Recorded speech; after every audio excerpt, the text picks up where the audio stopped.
J'espère que vous allez bien. Me voici de retour pour un nouveau podcast consacré au tricot principalement, mais aujourd'hui je vous parlerai aussi de patchwork et puis un petit peu d'aquarelle.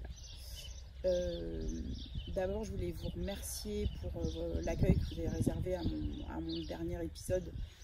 J'avais pas fait d'épisode depuis un bout de temps et merci pour tous les pouces en l'air, les gentils commentaires, les vues, voilà. Merci aussi aux nouveaux abonnés, parce qu'il y en a eu à la suite du dernier podcast. Donc j'espère que ça continuera à vous plaire. Aujourd'hui, je tourne ce podcast depuis chez ma maman dans le Doubs. Donc c'est la première fois que je tourne un podcast en extérieur. J'ai déjà fait des vlogs mais pas un podcast. J'espère que ça ira bien au niveau du son. Sûr que vous entendez les petits oiseaux, mais ça je pense que c'est plutôt sympa, j'espère en tout cas. Et puis il y aura peut-être la route est là. Normalement il n'y a pas énormément de circulation, et puis quand il y en aura j'arrêterai et puis je reprendrai. Donc voilà, j'espère que ça ira de ce point de vue là, mais je trouvais que le temps est tellement beau, le cadre aussi, donc voilà, je trouvais que c'était sympa. Vous me direz si ça vous plaît que quand je peux je tourne en extérieur comme ça. Bon, à Paris c'est plus compliqué, voire impossible. Je vois pas trop comment. Peut-être au milieu du bois de Vincennes, pourquoi pas, je sais pas, mais bon, c'est en tout cas beaucoup plus compliqué d'un point de vue logistique. Donc quand je suis ici, en tout cas auprès de ma maman, pourquoi pas, si ça s'y prête. Et là, toutes les conditions sont réunies. Alors, comme je vous disais, on va parler d'abord tricot. J'ai deux objets terminés, deux ouvrages, j'aime pas dire objet. J'ai deux ouvrages, c'est pas grave, hein, mais c'est moi. J'ai deux ouvrages terminés à vous montrer, un gilet et un accessoire, enfin un objet, là pour le coup. Et j'ai 3 en cours. Et puis après, je vous parlerai un petit peu de patchwork, parce que dernièrement, je reprends le patchwork après l'avoir abandonné pendant plusieurs années. Et puis, je me suis mise à l'aquarelle. J'hésitais à dire remise, mais bon, j'en avais vaguement fait 30 secondes il y a 250 ans. Donc non, on va dire mise à l'aquarelle.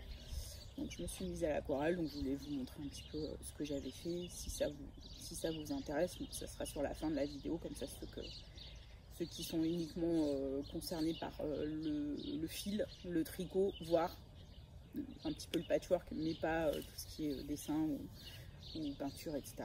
Vous pourrez arrêter quand vous voulez, évidemment. Voilà, on va commencer. Donc je vous disais que j'avais 2 projets terminés. Le premier, c'est mon gilet Rosa, qui est un modèle de Long avec Anna. Donc c'est un gilet vraiment tout simple.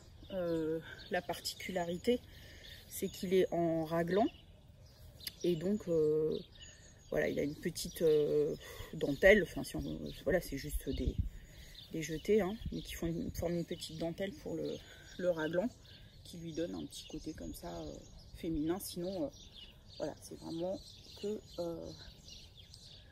du jersey tout simple. Alors le patron, il est clair, il est pas mal. J'ai eu c'était mon premier raglan, donc sur ça c'était bien expliqué. Ça va. Voilà, elle dit que c'est un modèle ultra débutant. Enfin, c'est possible pour des grands débutants, oui, sans doute. Je sais, je dis eux parce que je sais qu'il y a un petit truc qui m'a manqué dans les explications et j'ai dû aller chercher. Ah oui, c'est pour les boutonnières. C'est pour les boutonnières, mais bon, je suis un petit peu sévère, c'est-à-dire que non, c'est expliqué comment faire les boutonnières simplement pour un certain diamètre de boutons en fait. Et moi, comme j'avais pas les mêmes diamètres de boutons et que je n'avais jamais fait de boutonnière, là pour le coup j'étais débutante sur ça. Bon, j'ai dû aller regarder des vidéos, mais je suis un peu sévère, ils vont pas non plus mettre il vaut pas non plus mettre 15 explications pour 10 000 tailles de boutons. Donc bon voilà, et puis comme d'habitude sur YouTube on trouve tout ce qui va bien. Donc du coup moi j'ai fait alors les boutonnières, j'ai fait ces boutonnières là donc sauf les deux dernières, je vais vous expliquer pourquoi. J'ai fait ces boutonnières là, j'essaie de rouvrir. Je disais que j'avais jamais fait de boutonnières. Du coup je suis allée voir plusieurs vidéos parce que moi je voulais vraiment partir de ce qui pour moi fait la beauté de mon gilet, avec la laine bien sûr, mais je voulais vraiment j'ai décidé de faire ce gilet autour de ces boutons. Donc c'est les boutons en porcelaine de Atelier Camélière, donc j'en ai mis un sur deux, voilà, un soleil, un rond, un soleil, un rond comme ça. Et donc voilà, une fois que je savais que je voulais des boutonnières à cette dimension, donc le patron ne répondait pas à ça parce que c'était une boutonnière avec juste un jeté, donc ça aurait été trop petit. Donc comme je connaissais pas la technique, je suis comme beaucoup d'entre nous, je suis allée voir sur YouTube. J'ai vu évidemment que comme toujours il y avait plein de techniques. Donc j'ai utilisé la technique de faire la boutonnière en même temps hein, que la bande de boutonnage. Donc des boutonnières verticales, sauf pour celle du bas qui traditionnellement est une boutonnière horizontale. Donc voilà, j'ai fait ça. Sauf que quand j'ai terminé mon gilet, donc c'est sans doute le petit reproche que j'aurais à faire au patron, quand j'ai terminé mon gilet, en fait l'encolure est beaucoup trop large. Je vous montre des photos, j'ai pris des photos pour vous les incruster, vous les montrer. L'encolure était beaucoup trop large. Donc en fait à ce moment-là j'avais des boutons, j'avais déjà tous ces boutons là en fait. Donc j'étais bien embêtée parce que j'aime beaucoup mon gilet et avec cette encolure trop large, voilà, je me disais mais comment je vais faire? Et en fait ce que je me suis dit, c'est que quand j'avais regardé les vidéos les vidéos tuto pour les boutonnières, j'avais trouvé un tuto de le style knitting qui fait des boutonnières après coup. Et du coup je me suis dit bon ça peut être une possibilité, c'était de reprendre. Donc vous voyez mon gilet, donc en fait il s'arrêtait là. Donc déjà c'est un V très profond, bon ça encore on peut mettre un truc, mais enfin c'est surtout à ce niveau là. Et du coup j'avais encore deux boutons, donc j'ai décidé de refaire des boutonnières après coup et de rajouter ça. Ce qui fait que maintenant mon gilet me plaît beaucoup plus, je peux le porter. Je l'avais porté une fois avant de faire ces deux boutonnières, une journée au travail, et j'ai passé ma journée à le remonter, ça m'a énervé, donc c'est pour ça que j'ai cherché une solution. Et donc une fois que j'ai mis ça, bon voilà, c'est beaucoup plus facile à porter, c'est moins gênant. Mais l'encolure elle reste quand même très large, donc moi c'est un petit bémol que j'ai quand même sur ce patron. J'en ai parlé sur Instagram, je ne crois pas que je sois la seule. Je ne sais pas si c'est que pour les tailles un petit peu larges ou si c'est dès les premières tailles, j'en sais rien. Mais bon voilà, en tout cas c'est un petit bémol, sûr que si je me refais un gilet classique comme ça, basique, je sais rien d'autre. Voilà, je voulais aussi vous dire que donc j'avais pris la laine 100% mérino de chez Maison Septembre. Donc c'est une laine qui est mélangée en mérino blanc et mérino noir, donc qui donne un côté comme ça un petit peu lin naturel, je dirais, que je trouve très belle. C'est une laine fingering, donc 400 mètres pour 100 grammes. J'ai trouvé j'aime pas trop moi les mers de Jersey, voilà. Et là pour le coup, bon, peut-être c'était une période où j'avais plus besoin de ça, mais j'ai trouvé qu'il montait relativement rapidement et qu'il était vraiment très agréable à faire, ce gilet. J'ai bien aimé. J'avais hâte de le terminer. Donc évidemment, il se tricote pas en rond, hein, c'est un gilet basique, donc il n'y a pas de stick à la fin pour couper, hein, c'est un gilet qu'on fait en aller-retour. Voilà, que vous dire, on commence par le haut, je crois, ouais. Voilà, ah oui, et puis j'ai voulu, pour rappeler le doré en fait de mes boutons Atelier Camélire, j'ai voulu mettre un petit, alors je sais pas si vous allez voir, je sais pas, alors j'ai aucune idée de si ça se voit ou pas. En fait, j'ai mis un petit fil brillant sur toute la bande d'encolure, partout là, sur les manches, les emmanchures. Bon, moi je suis petite, hein, donc souvent je replie, mais en fait il est comme ça.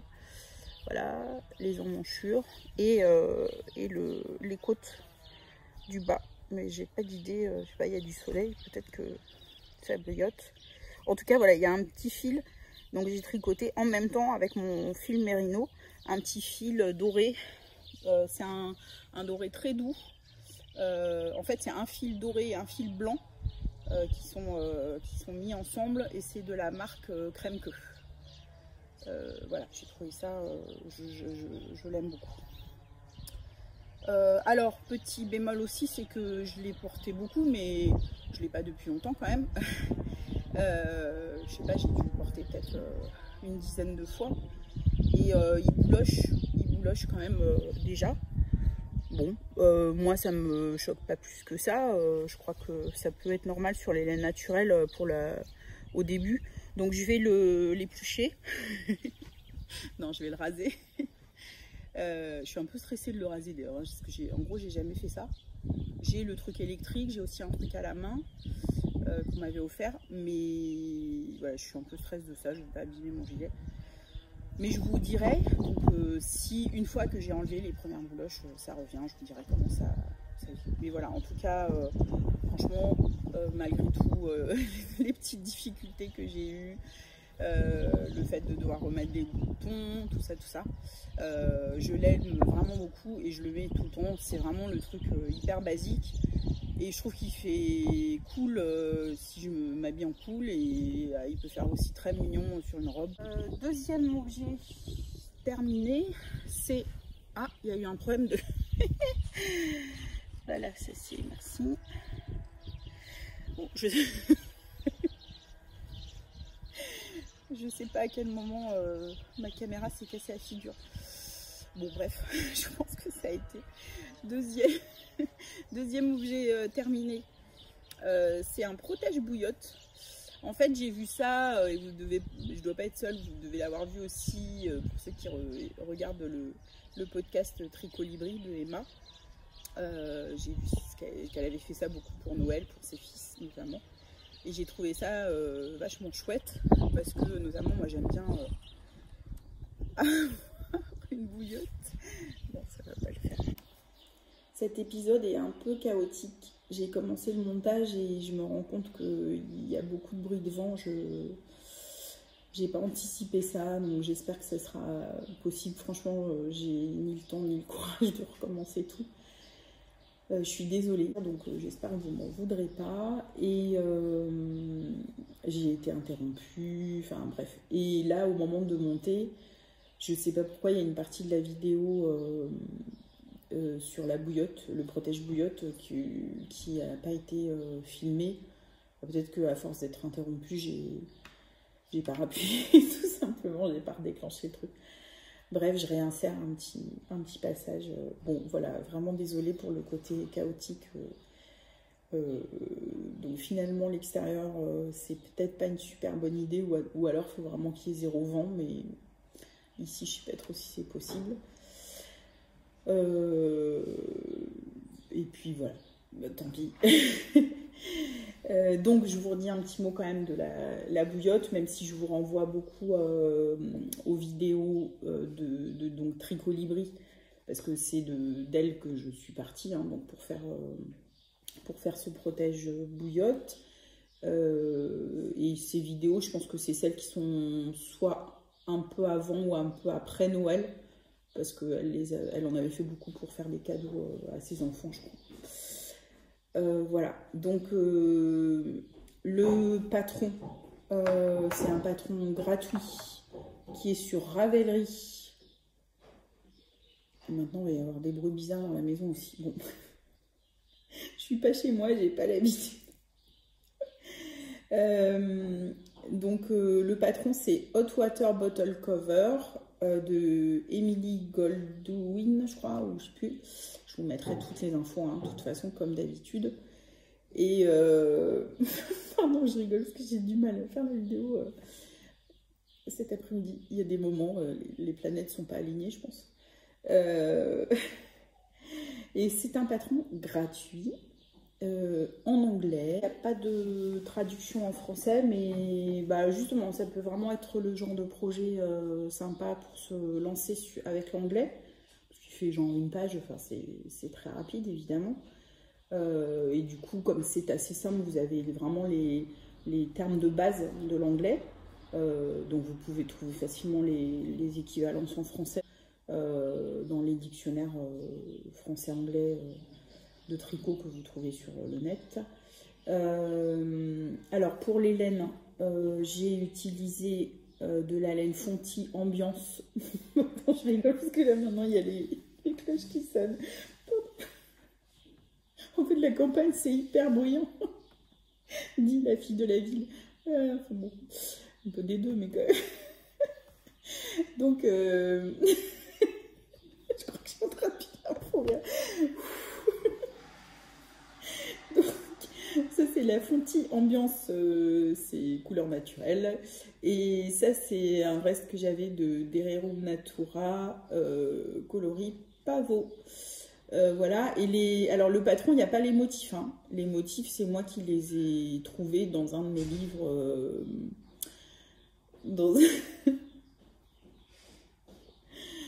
C'est moi qui les ai trouvés dans un de mes livres de grilles de jacquard, vous savez. Donc voilà, je me suis bien amusée. Il y a un truc, il y a un bidule là.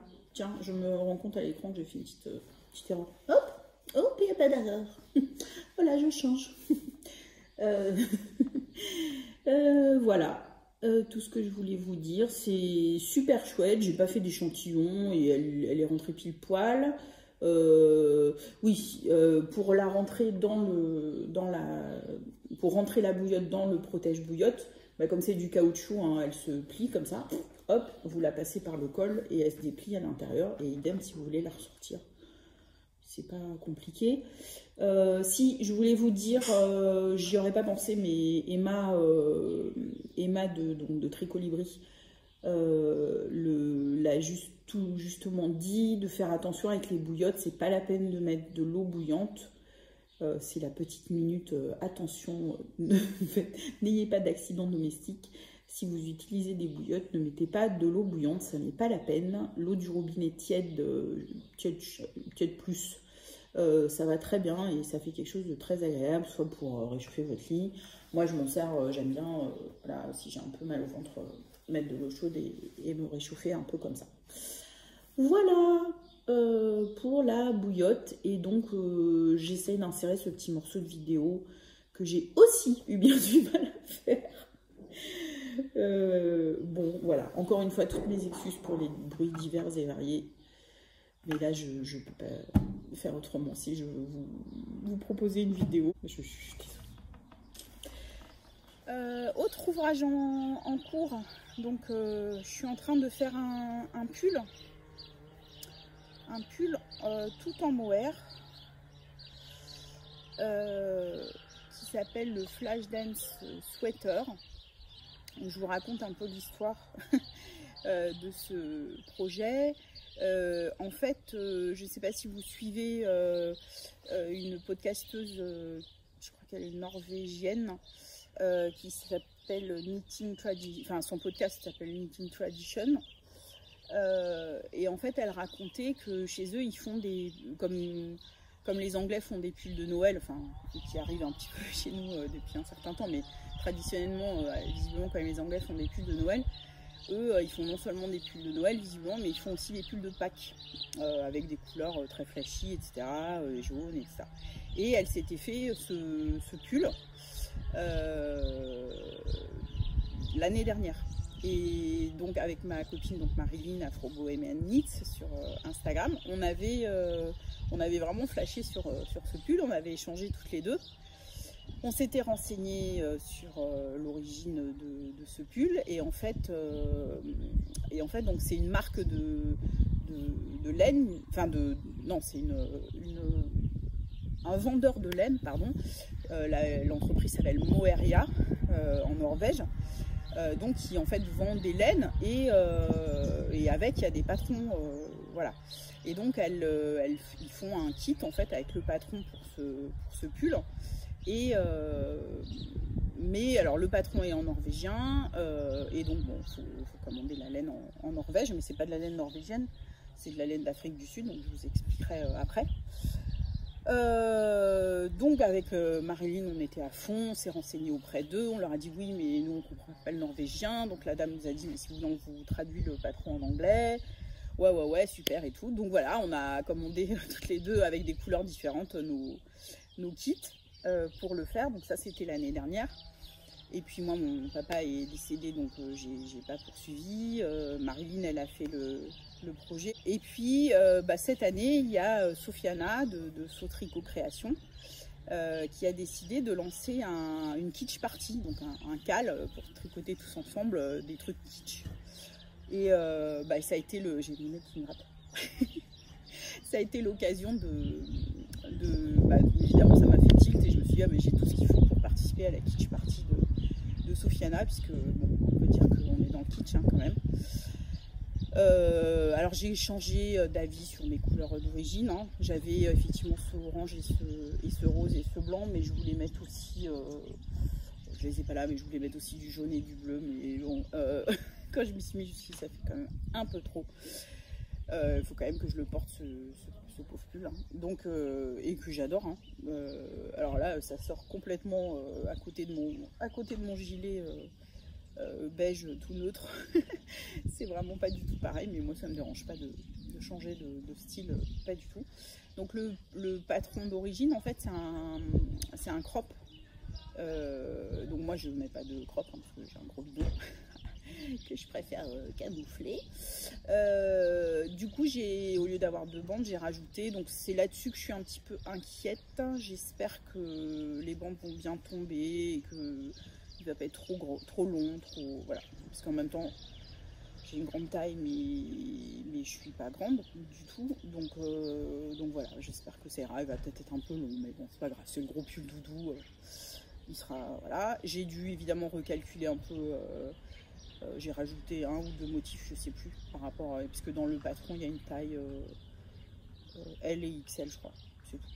Donc j'ai rajouté je crois 1 ou 2 motifs. Donc il a fallu quand même recalculer. C'est la première fois que je fais un projet qui commence par le bas. J'ai toujours fait des projets top-down, du haut vers le bas. Donc là c'est bottom-up, du bas vers le haut. C'est vrai, j'entendais toujours, je sais qu'il y a des gens qui n'aiment pas du tout. C'est vrai que c'est pas évident pour la taille, c'est moins évident que les pulls qu'on commence par le haut, parce qu'on peut essayer au fur et à mesure. Donc là notamment par rapport à la longueur, tout ça, j'ai l'impression que ça sera pas mal quand même. Voilà, donc là j'ai fini. Alors en fait donc vous tricotez en rond jusqu'à la séparation pour les manches, en commençant par le bas, et puis après donc vous tricotez le dos. Donc là j'ai fini le dos. Voilà, donc vous avez 2 pans comme ça. Voilà, puis on va raccrocher. Et là j'ai quasiment fini le haut. Faut que je fasse mettre de côté les mailles pour l'encolure. Donc il est un tout petit peu plus bas évidemment que le dos. Et puis après on fait les manches et on les coud. Et donc je suis contente parce que c'est la première fois que je ferai un projet où je vais coudre les manches. J'ai jamais fait, donc ça va m'apprendre une nouvelle technique. Donc j'apprends pas mal de trucs parce que du coup c'est aussi la première fois que je fais du jacquard en aller-retour. C'est pareil, j'en entendais beaucoup de oh là là c'est difficile et tout. C'est vrai que ça m'a un peu surpris pour croiser les fils au début, mais en fait je trouve qu'on prend vite le coup. J'en ai parlé avec Alix, zut, j'ai un trou Ouais, j'écrirai, pardon. Désolée Alix. C'est la fatigue. Donc bref, j'en ai parlé avec Alix, qui elle aussi, en même temps, est dans la kitsch party de Sofiana et a eu aussi à faire en même temps que moi du tricot aller-retour. On a été surpris sur un rang, quoi. Mais après, une fois que tu comprends comment croiser les fils, c'est assez naturel quand même. Voilà. C'est vrai que par contre, c'est moins rapide que le jacquard tout en rond. Moi, je mets plus de temps à faire mon rang retour. Voilà. Mais bon, sur un projet comme ça, alors évidemment, hein, c'est un projet qui monte super vite. La laine, elle est hyper moelleuse. Je sais pas si vous voyez, mais il y a vraiment une épaisseur très très forte. Alors, c'est pas du... Où elle est ma pelote? Où elle est ma pelote? J'ai perdu ma pelote. Pardon, mais voilà. Elle est tombée par terre. Voilà. C'est une laine... Bon, c'est pas la même logistique que quand on est à l'intérieur. Vous voyez comme c'est très épais. C'est hyper moelleux, hyper doudou. Donc je disais, c'est 70% mohair, je crois. Non, 78% mohair, 13% laine et 9% nylon. Voilà. J'espère que ça va pas déteindre sur mon blanc au lavage. Et donc j'ai choisi ces couleurs parce que moi j'adore le orange et le rose ensemble. Ça me fait beaucoup penser aux films Bollywood et tout ça. Et ça faisait longtemps que ça me trottait dans la tête.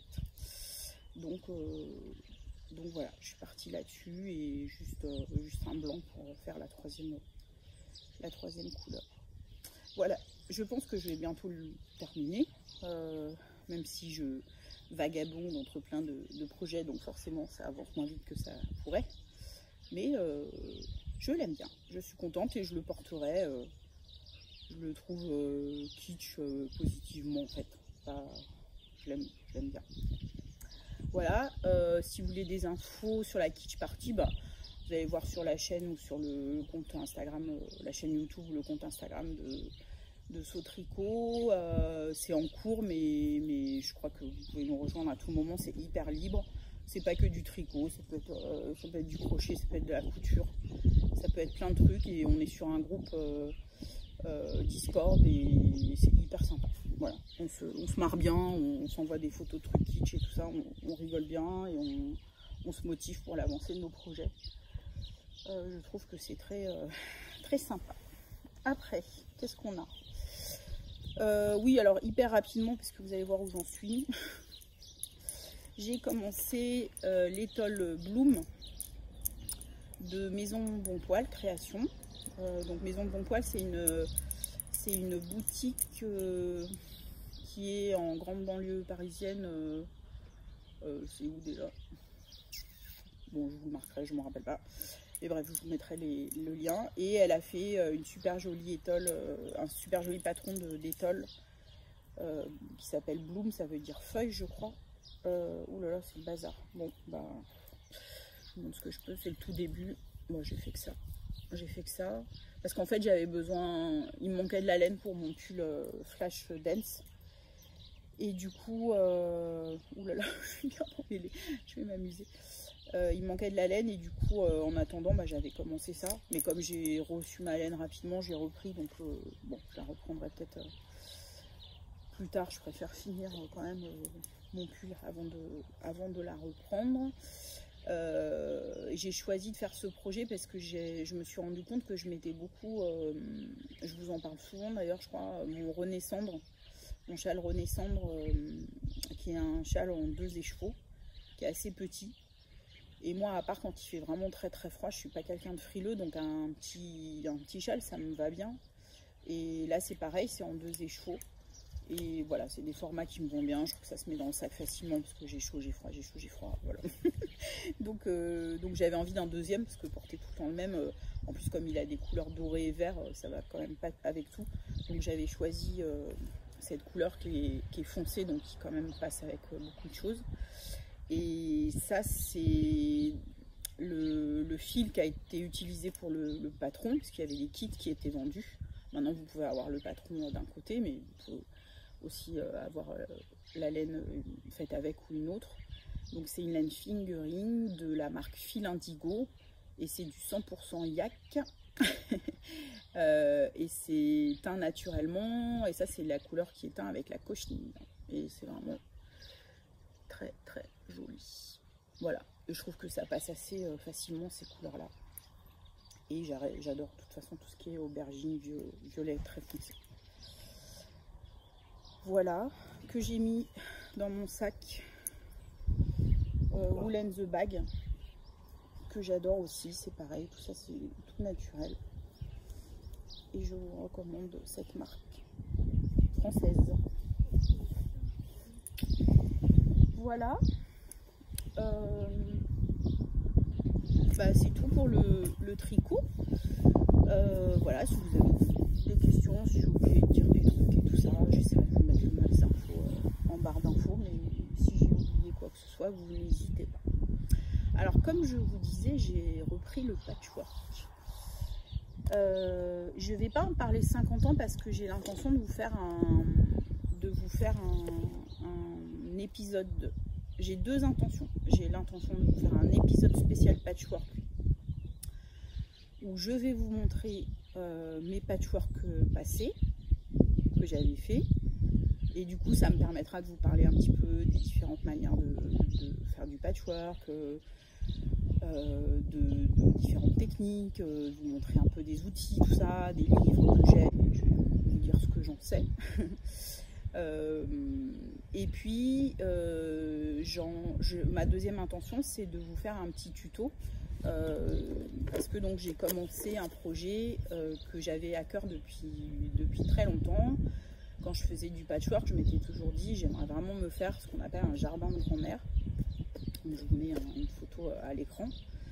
Mais ça, c'est un patchwork, on peut le faire à la machine, hein, on en parlera justement. Je ne vais pas commencer à dire ce que j'ai l'intention de dire dans l'épisode spécial patchwork, mais donc c'est un projet, en tout cas la manière dont je veux le faire qui est quand même à la main, donc c'est du long terme, en tout cas que je croyais, je me disais je n'y arriverai jamais. Bon, et puis là j'ai décidé de ne pas me mettre des barrières et d'essayer d'avancer. Et en plus je trouve que ça va plus vite que ce que je pensais, donc finalement j'y crois. Je voulais juste vous montrer rapidement que j'avais commencé donc vraiment modestement, mais un jardin de grand-mère, donc avec mes petits hexagones, avec la technique du English Paper Piecing. Je crois qu'on dit piéçage sur papier ou couture sur papier, mais c'est même pas exactement ça. Je suis pas sûre qu'il y ait une vraie traduction. Donc EPP, EPP, English Paper Piecing. Donc comme je vous disais, j'avais cette envie depuis longtemps. Et puis alors dernièrement, je suis tombée sur pas mal de podcasts, principalement celui de Rosée Baldelaine qui en fait, celui de Christine L'Erreur qui était Woolenvine Studio sur YouTube, qui s'est mis aussi à en faire. Un autre podcast que j'adore, je vous recommande, j'en parlerai, The Last Homely House, qui en fait aussi, et donc franchement ça m'a titillé. Je me suis dit mais il faut que je réessaye, il faut que je m'y remette. J'en avais fait un petit peu, j'avais fait une fleur ou deux comme ça, donc par le passé, qui était bien rangé dans mes placards. Et du coup là j'en ai refait pendant mes petits jours de congé, là en peu de temps. Enfin, j'en avais deux déjà qui étaient faites. Voilà, j'en ai refait 3. Et franchement, quand on s'y met, donc voilà, c'est un assemblage de petits hexagones. Je rentre pas dans les détails. Pour ceux et celles que ça intéresse, je ferai donc un épisode spécial. Et je me suis dit que je ferais peut-être un petit tuto sur la manière dont je couds les petits hexagones là, comme ça. Donc je prépare tout ça, les petits papiers, les petits hexagones, et après les fleurs. Pourquoi? Parce que c'est vrai qu'il y a plein de tutos déjà sur YouTube, ça c'est sûr, mais d'une, je trouve qu'en français, il n'y en a pas tant que ça. Il y a celui de la boutiqueuse et il y a une autre personne que j'ai trouvée. Bon, de toute façon, je vous remettrai ça hyper précisément quand je ferai le tuto patchwork, et sinon, c'est beaucoup évidemment en anglais, américain. Et donc je me suis dit que, enfin, j'ai trouvé qu'il y avait 10 milliards de, enfin, j'exagère, mais il y avait au moins 4 ou 5 façons de faire différentes. Et que j'ai pas trouvé un épisode, en fait, un tuto où on vous disait les différentes méthodes. J'ai trouvé un tuto où la personne dit voilà, moi je fais comme ça. Donc évidemment, moi je vais vous montrer comment je fais, mais j'avais aussi envie de vous dire il y a d'autres façons de faire. Voilà, tous les champs du possible, c'est ça. Voilà. Mais comme j'ai jamais fait de tuto, j'avais acheté un peu de matériel, j'espère que j'y arriverai. Pour le filmer, je pense, je parle parce que c'est quand même pas facile de filmer des petites choses comme ça, j'ai jamais fait. Donc voilà, en tout cas j'essaierai, c'est une des intentions que j'ai, je ferai au mieux, mais j'aimerais bien faire ça, voilà, vous faire ça entre les 2 épisodes de tricot, quoi, hein, parce qu'évidemment je continue à tricoter.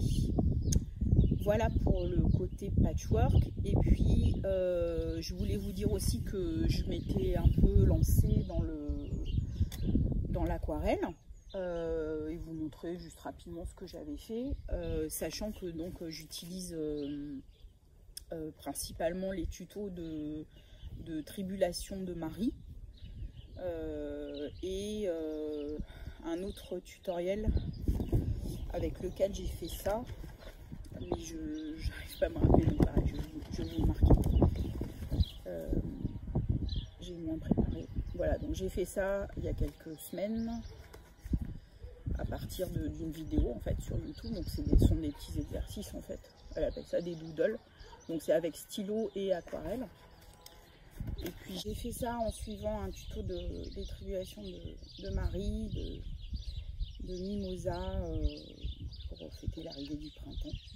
Voilà, donc c'est vraiment en mode débutante, hein. Mais vraiment c'est une discipline que je trouve, une technique que je trouve vraiment hyper sympa et vraiment très relaxante et s'amuser comme ça avec l'eau, les couleurs, voilà, c'est vraiment très chouette. Et du coup hier, enfin il y a depuis quelques jours, donc Tribulation de Marie, elle a lancé ce qu'elle appelle un stage booster paysage. En fait, chaque soir, elle fait une vidéo en direct à 18 h, donc vous pouvez vous inscrire gratuitement. Et après, vous avez les replays, mais pas très longtemps.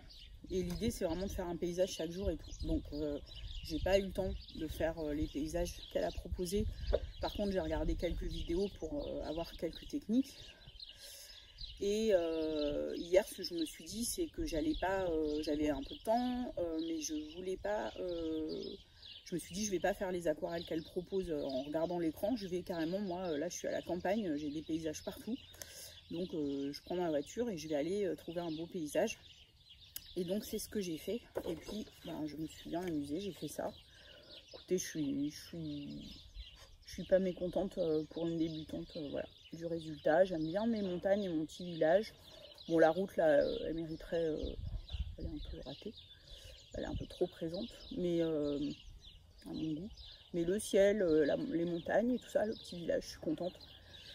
Et en tout cas, quel que soit le résultat, enfin non, pas quel que soit le résultat, on va pas faire une daube, hein, mais bon voilà, je trouve que c'est quand même tout à fait, enfin ça me va bien moi, voilà, j'ai plein de points d'amélioration, mais je suis quand même contente du résultat et surtout le process, le moment passé, voilà, assise devant l'herbe, à faire ce paysage, c'était vraiment un grand bonheur, donc voilà, je vois aussi que ça fleurit pas mal sur Instagram et je comprends parce que c'est vraiment bien agréable. Et encore une fois, sur ce sujet-là, vous avez plein de tutos, plein de conseils ici sur YouTube ou sur Instagram aussi. Et je trouve ça très chouette parce que ça permet voilà, de se lancer avec, enfin voilà, même si on n'a pas la possibilité de prendre des cours, ou voilà. Donc je trouve ça vraiment sympa. Voilà, bah, je vous ai montré tout ce que je voulais vous montrer. J'espère que cet épisode vous a plu. Je suis désolée, Gaspard n'est pas là parce qu'il y a des personnes qui m'ont réclamé Gaspard la dernière fois. Gaspard va bien, mais là il est parti faire une grande balade. Donc je lui ai proposé, je lui ai dit tu préfères être dans la vidéo ou faire ta grande balade. Il a choisi grande balade en fait. Je suis désolée. Voilà. donc à l'occasion, allez sur Insta, je mets des photos de mon petit Gaspard régulièrement. Et en tout cas, il va bien, c'est gentil de l'apprécier et de demander de ses nouvelles. Voilà, je vous souhaite plein de bonnes choses dans cette drôle de période. J'ai pas du tout... voilà, je suis restée sur le créatif et sur l'objet même de ce podcast. Je suis pas du tout partie sur ce qui se passe dans notre monde, dans notre pays, tout ça. Parce que je crois enfin, je sais pas si vous êtes comme moi, mais on a besoin un peu de s'amuser et de penser à autre chose. Mais sachez que c'est pas pour ça qu'il n'y a pas plein de choses qui me touchent et voilà, enfin je suis comme tout le monde sait, voilà, juste c'est pas parce que j'en parle pas ici que je suis indifférente à tout ça. Et je nous souhaite à tous le meilleur. J'espère qu'on va vers plus de positif. On croise les doigts. Voilà, je vous embrasse bien fort et je ne veux pas rester sur cette note mélancolique. Du coup, je me dis que je vais vous défrustrer de Gaspard et de manque de Gaspard, et que quand il rentrera, je ferai quelques images et je vous le mettrai en fin de cette vidéo pour une petite touche de bonheur supplémentaire. Et portez-vous bien, prenez soin de vous, prenez soin des autres, et je vous dis à très très bientôt. Au revoir.